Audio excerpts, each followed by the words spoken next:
Assalamu alaikum, dear democratic people at home and abroad.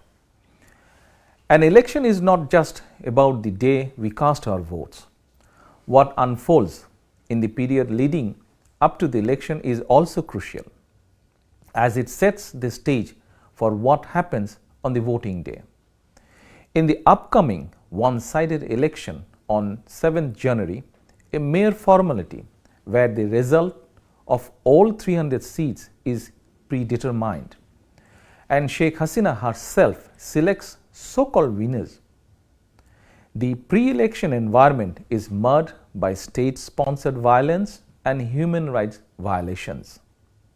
The fascist regime has used partisan members of law enforcement agencies, administration and the judiciary to suppress opposition activists and turned the election commission into a party affiliate.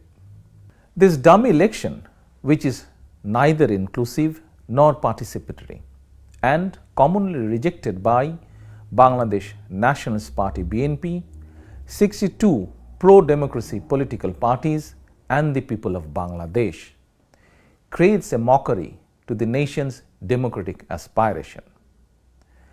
The intensity of Awami League's internal clashes and killings highlights that with or without political opposition or public participation, it's a party with violence ingrained in politics.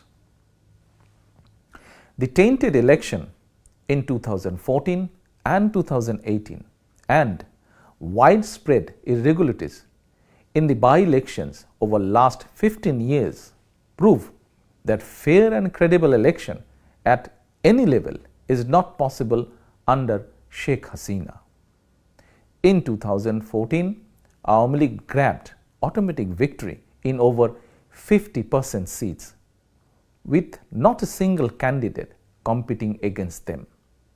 In 2018, the ruling party stuffed ballot boxes on the previous night, completing the election before it could formally begin. In 2024, having no credibility domestically and internationally, they are creating dummy entities to show artificial inclusion, including participant candidates and political parties, and even fake voters and observers. Not only that, Awami League is pressuring 12.8 million people by threatening to remove their social and financial benefits if they don't vote. As an organized decision, the party is trying to compel voter participation nationwide by instructing them to submit their relief cards, as well as threatening to cancel their civic services, utility connections, national ID cards and home eviction. There are alarming reports of voter intimidation among government organizations. For example, Ansar and Village Defense Party, who boast 6.1 million members, being instructed to secure votes for themselves and their families. Shockingly, the police higher-ups are conducting meetings with the ruling party leaders to increase voter presence by force. Coercive measures like postal voting for all government employees and local government manipulation with benefit threats underline unprecedented irregularities. These kind of manipulations were rooted in BNP's grand rally on last 28 October, which changed the political landscape. The regime resorted to conspiracy and brutally suppressed the people's mandate in favor of our peaceful and non-violent movement.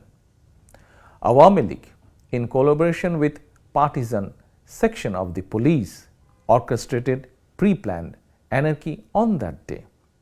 BNP leaders and activists at all levels were then falsely charged, including in a horrific police death by ruling party thugs. In the last 2 months, around 25,000 of our party members have been arrested and 28 innocent individuals have died, including 9 in the police custody. These brutalities are based on the regime's self-inflicted and sabotage violence, such as targeted assaults on buses, trains and private establishments, causing the loss of lives and damages to assets. Despite Awami League's extensive history of arson attacks, the state apparatus manufactures false evidence to accuse BNP, engaging in a blame game to legitimize ongoing crackdown.